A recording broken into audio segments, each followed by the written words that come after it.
Hello and welcome to knowledge hub. This is Shakir Iqbal. आपको मैं आज सॉइल मैकेनिक्स पढ़ाऊंगा। सॉइल मैकेनिक्स अगर जेकेएसएसबी की बात करें, जल शक्ति में कुछ पोस्ट आई हैं, उसके लिए एक इम्पॉर्टेंट सब्जेक्ट है। उसके अलावा एसएससी जेई वाले भी यहाँ से पढ़ सकते हैं। उसके अलावा कोई कॉलेज स्टूडेंट कोई डिप्लोमा कर रहा है, पॉलिटेक्निक कर रहा है या बीटेक कर रहा है, वो भी यहाँ से कंसेप्ट अच्छी तरह ले सकता है। Basic we gonna start from here. तो let's start the subject soil mechanics. Soil mechanics topics पढ़ने से पहले हमें पता होना चाहिए कि सॉइल मैकेनिक्स होता क्या है। The branch of science concern with the properties and behaviour of the soil. Soil सबको पता है, मिट्टी वो ब्रांच साइंस की होती है। सॉइल मैकेनिक्स वो ब्रांच साइंस की होती है जो हमें उसकी प्रॉपर्टीज़ के बारे में और उसके बिहेवियर के बारे में बोलने की कोशिश करती है। प्रॉपर्टीज़ आप आगे पढ़ोगे, जैसे कि वाइड रेशियो और पोरसिटी, ये प्रॉपर्टीज़ जो सॉइल की, और बिहेवियर सॉइल का, इसकी शेयर स्ट्रेंथ में क्या इफेक्ट पड़ता है, परमेबिलिटी, इसकी सेपेज, ये सब प्रॉपर्टीज़। इसमें मैंने अगर देखोगे यहाँ पे सॉइल मैकेनिक्स को, पूरी सॉइल मैकेनिक्स, अगर आप एसएससी जेई के लिए पढ़ रहे हैं, अगर जेकेएसएसबी के लिए पढ़ रहे हैं, या किसी कॉलेज स्टूडेंट कोई डिप्लोमा कर रहा है या बीटेक कर रहा है, आप देखोगे सॉइल मैकेनिक्स को मैंने यहाँ 8 पार्ट्स में डिवाइड किया है। फर्स्ट चैप्टर बोलेंगे is the origin of soil and soil water relationship, कि मिट्टी कैसे बनी, कहाँ से इसका ओरिजिन हुआ, और इस सॉइल का वाटर के साथ क्या रिलेशनशिप है, ये वाला चैप्टर पढ़ेंगे। दूसरा, क्लासिफिकेशन ऑफ सॉइल्स, किस किस टाइप्स में हम इसको क्लासीफाई कर सकते हैं। तीसरा जो है सॉइल का स्ट्रक्चर कैसा होता है, उसके बारे में पढ़ेंगे। और क्ले मिनरल के बारे में पढ़ेंगे। क्ले क्या होती है, सॉइल का एक टाइप ही होता है, और उसके मिनरल्स के बारे में पढ़ेंगे, उसके स्ट्रक्चर के बारे में पढ़ेंगे, कौन सा स्ट्रक्चर होता है।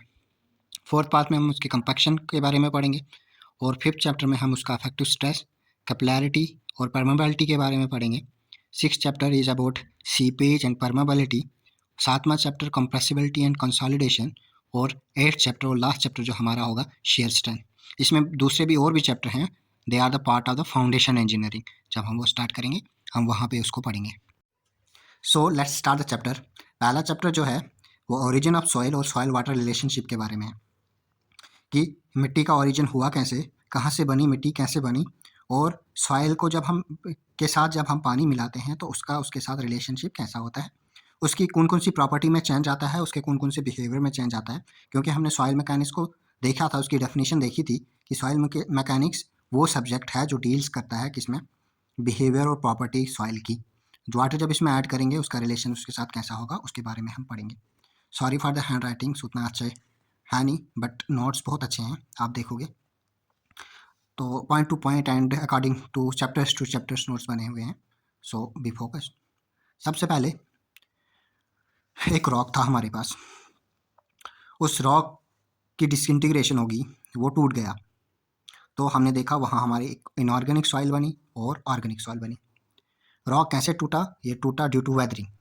वेदरिंग क्या होता है, ये लंबा टॉपिक है, आपने पहले भी क्लासों में पढ़ा होगा। वेदरिंग एक ऐसा प्रोसेस होता है जिसमें रॉक टूट जाता है, डिसइंटीग्रेट होके ऑर्गेनिक और इनऑर्गेनिक सॉइल्स में चेंज हो जाता है। अब वेदरिंग की बात करें हम, ये दो टाइप्स की होती हैं। वेदरिंग होता है टूटने का प्रोसेस, डिसइंटीग्रेशन का प्रोसेस को हम वेदरिंग बोलते हैं। रॉक का चेंज होना सॉइल में, उसको प्रोसेस को हम वेदरिंग बोलते हैं। अब जो वेदरिंग होती है हमारे पास टू टाइप की होती है, एक फिजिकल वेदरिंग होती है और दूसरी केमिकल वेदरिंग होती है। फिजिकल वेदरिंग किस किस की वजह से होती है, कौन कौन से फैक्टर्स जो इसको करते हैं। सबसे पहले एयर आती है, जियोलॉजिकल फैक्टर्स होते हैं कुछ अर्थ में, ठीक, ग्रेविटी की वजह से होती है, फ्लोइंग वाटर की वजह से। फिजिकल वेदरिंग की टाइप्स हैं। केमिकल वेदरिंग किसकी वजह से होती है, जो हमारी रेन होती है, एसिड रेन होती है, उसमें कुछ केमिकल्स प्रेजेंट होते हैं, उसकी वजह से वेदरिंग होती है। वेदरिंग क्या होता है, इन शॉर्ट हमने देखा वेदरिंग एक ऐसा प्रोसेस होता है जिसमें रॉक डिसइंटीग्रेट होता है सॉइल में। वेदरिंग दो टाइप की होती हैं, फिजिकल वेदरिंग और केमिकल वेदरिंग। फिजिकल वेदरिंग की टाइप्स एयर की वजह से होती है, जियोलॉजिकल वेदरिंग होती है, ग्रेविटी की वजह से वेदरिंग होती है, और फ्लोइंग वाटर की वजह से होता है। अब यहाँ पे मैंने कुछ पॉइंट्स लिखे हैं। Soil is composite of particles found soil is composite of particles formed from the disintegration of rock. यहाँ पे फॉर्मेड है। सॉइल में कुछ पार्टिकल्स होते हैं, वो पार्टिकल्स कहाँ से बने होते हैं, जब कोई रॉक टूटता है उसकी वजह से वो होता है। सॉइल हम देखेंगे वो किसकी बनी होती है, रॉक प्लस ऑर्गेनिक मैटर इसमें होता है। दो टाइप्स की मैंने अभी बोला था वेदरिंग होती है, एक केमिकल वेदरिंग होती है, एक फिजिकल वेदरिंग होती है। फिजिकल वेदरिंग में ये रॉक डिसइंटीग्रेट होके ये बनाता है। एग्जाम्पल इसकी मैंने बोली थी, halogen of rocks by wind, wind की वजह से, वाटर ग्लेशियर्स की वजह से, अल्टरनेट फ्रीजिंग एंड डिफ्रीजिंग की वजह से। क्या होता है, माउंटेनस रीजन्स पे जहाँ बर्फ़ पड़ती है, यहाँ जहाँ मौसम में बहुत गिरावट आता है, वहाँ क्या हो जाता है, रात के टाइम पे रॉक के अंदर जो पानी होता है वो फ्रीज हो जाता है और सुबह जैसे धूप आती है वो डिफ्रीज हो जाता है। इस प्रोसेस की वजह से रॉक डिसइंटीग्रेट होकर सॉइल में चेंज हो जाता है। और केमिकल वेदरिंग की बात हमने की थी, तो इसमें क्या होता है, chemical action of acid and alkanes. इसमें केमिकल एक्शन होता है, कोई जैसे किसी रॉक में या पानी में एसिड्स प्रेजेंट होते हैं या अल्कलीन्स प्रेजेंट होती हैं, तो उसकी वजह से होता है। अगर हम एग्जांपल की बात करें तो फिजिकल वेदरिंग की एग्जांपल्स में सैंड और ग्रेवल बनती है और केमिकल वेदरिंग में क्ले बनती है। Now we have another topic, ये है टाइप्स ऑफ सॉइल। कितनी प्रकार की सॉइल्स हमारे पास होती हैं। पहले हम सॉइल डिपॉजिट्स की बात कर लें, उसकी वजह से कौन कौन सी टाइप ऑफ सॉइल बनती है। सबसे पहली टाइप है जो है रेजिडियल सॉइल।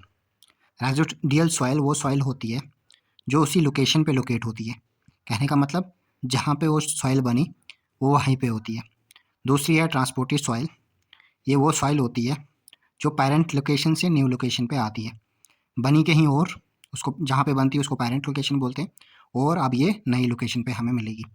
एलुवियल डिपॉजिट्स वो डिपॉजिट होते हैं, वो टाइप होती है सॉइल की जो रिवर की वजह से डिपॉजिट होती है। हम देखते हैं ना रिवर कहीं पे सॉइल डिपॉजिट कर देता है, तो वैसे टाइप को हम एलुवियल डिपॉजिट बोलते हैं। लैकुस्ट्राइन डिपॉजिट ऐसे डिपॉजिट होते हैं जो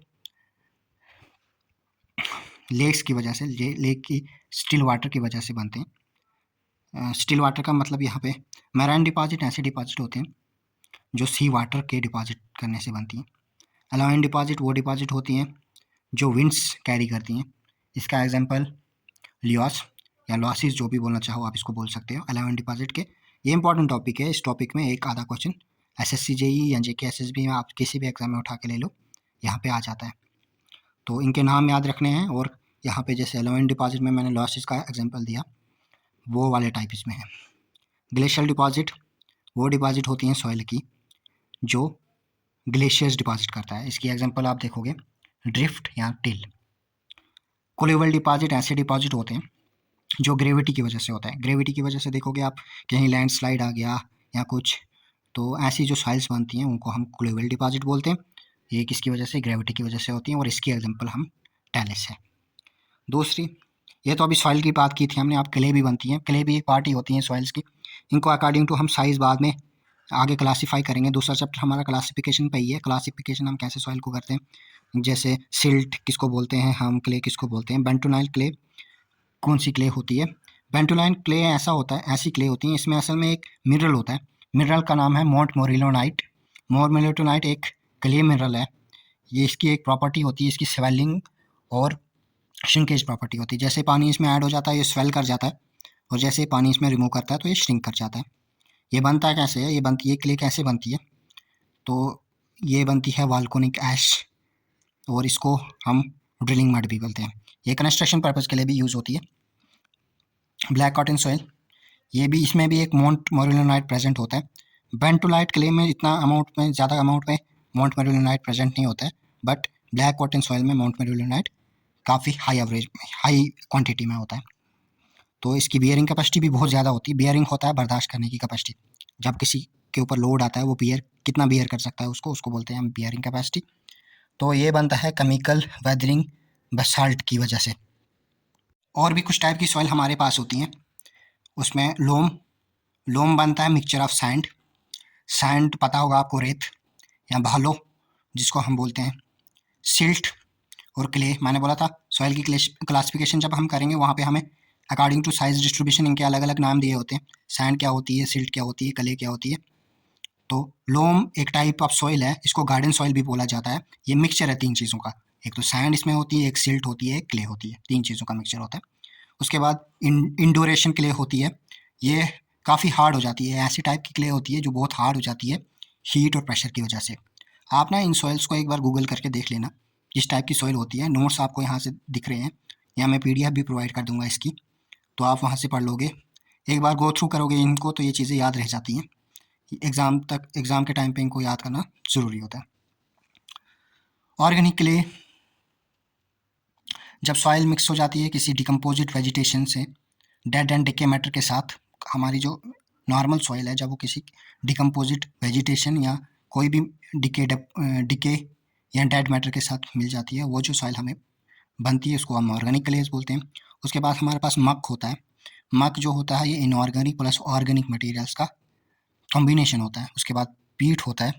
पीट जो होता है फुली ऑर्गेनिक मैटर का डिकम्पोज्ड ऑर्गेनिक मैटर होता है। ह्यूमस ह्यूमस हम टॉप सॉइल को बोलते हैं। जो हमारे अर्थ क्रस्ट पे यहाँ पे देखोगे हमारे यहाँ जो भी टॉप सॉइल होती है तो इसको हम ह्यूमस बोलते हैं। It contain partially decomposed organic matter material. इसमें भी डिकम्पोज्ड ऑर्गेनिक मटेरियल हमको मिलता है।